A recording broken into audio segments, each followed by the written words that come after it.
Hello, and good evening.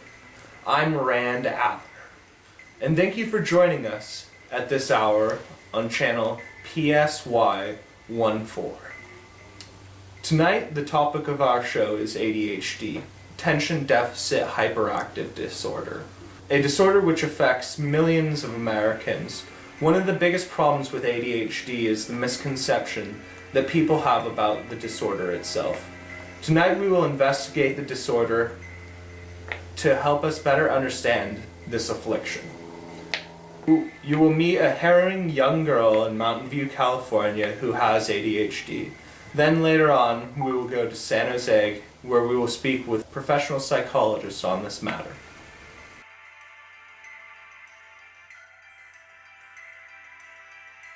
What is ADHD? From my understanding, it's just it's when somebody can't focus on one thing, like lots of things just keep popping up. I mean, I know like ADD, which is well, yeah, I know ADD, but I think that's similar to ADHD, right? It's kind of, I don't know if it's a disease, I'm not really sure.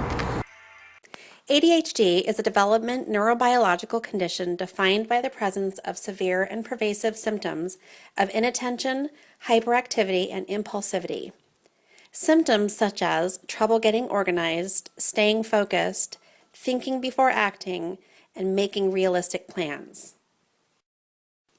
Individuals with ADHD typically have trouble with taking turns, talking excessively, often appearing to not be listening when being spoken to, and they tend to interrupt and intrude on others in games, conversations, and classroom discussions.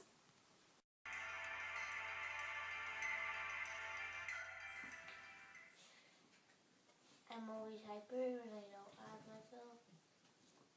What about school? What's it like when you're sitting at your desk if you don't have your pill? I don't like it because I feel like I need to like run around, but I can't, and I can't write neat, and I write sloppy. Even though if I try, I write sloppy. What do you do with your hands? Fidget with them. Here we are sitting down with Dr. Phyllis here in San Jose, California. Dr. Phyllis is a specialist in the field of childhood ADHD. Hello, Dr. Phyllis. Nice to be here. What is ADHD? So ADHD stands for Attention Deficit Hyperactive Disorder, and it usually affects children, adolescents, and sometimes adults. The most common symptoms range from having trouble staying still and paying attention, as well as sitting still and being quiet. These are the most common symptoms with ADHD, and there are also three components that are mostly visible in ADHD with children, and they are inattention, hyperactivity, impulsivity. What causes ADHD? Well, we have not yet discovered what is directly responsible for ADHD. Some people believe it is hereditary and that our genes are responsible. Some people believe that it is a chemical imbalance in our neurotransmitters, and some people believe that it is a matter of a brain activity and the frontal lobe is not yet fully or underdeveloped. Some people also believe that ADHD is a made-up phenomenon. How is ADHD diagnosed?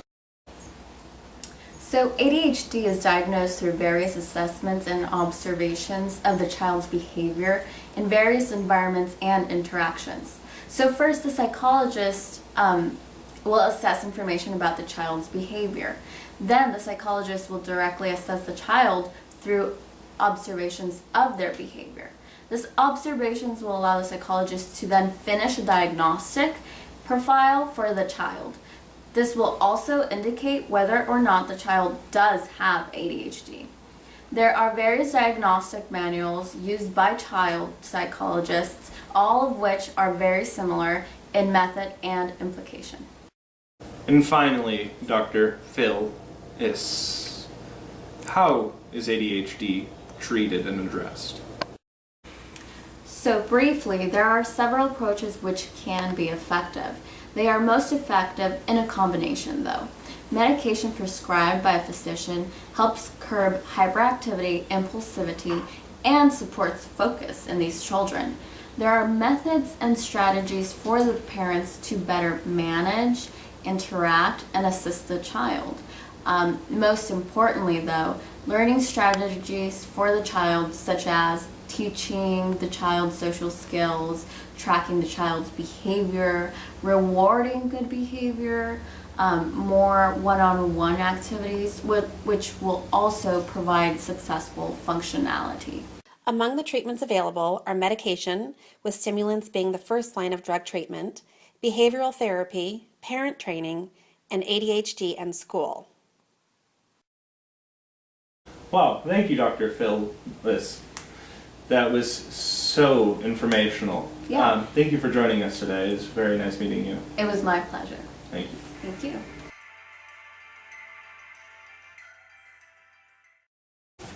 Hi, I'm Ann Rather, and here we are sitting with Charlie after her medication is sitting. Do you notice any differences after you've taken your medication in the morning? I'm a bit calmer than I usually am without my pill. How do you feel about the ways in which your medication affects your schoolwork? I write much neater than I usually do, and I focus more. Okay. Do you feel that it's easier to read in the mornings after you've taken your medication than where if you hadn't taken your medication? I guess so, yeah. When were you diagnosed with ADHD? Freshman year at high school. Okay. What was the most challenging problem that you faced living with ADHD? I had difficulty staying focused. I was easily distracted, and I had difficulty studying, and I was very disorganized and had trouble with planning.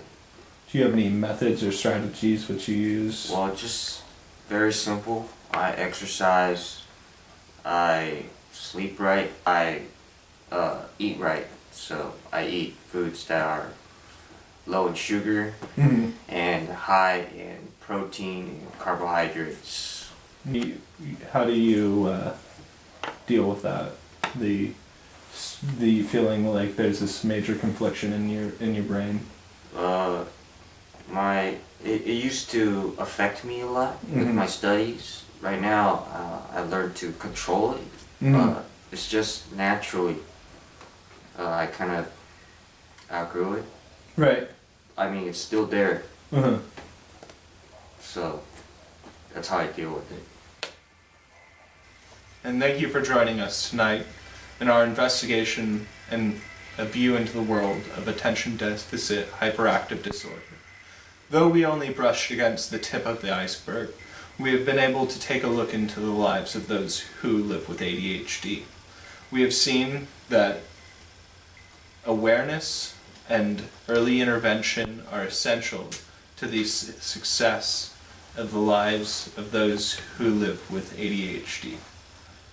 Thank you for joining us, and good evening.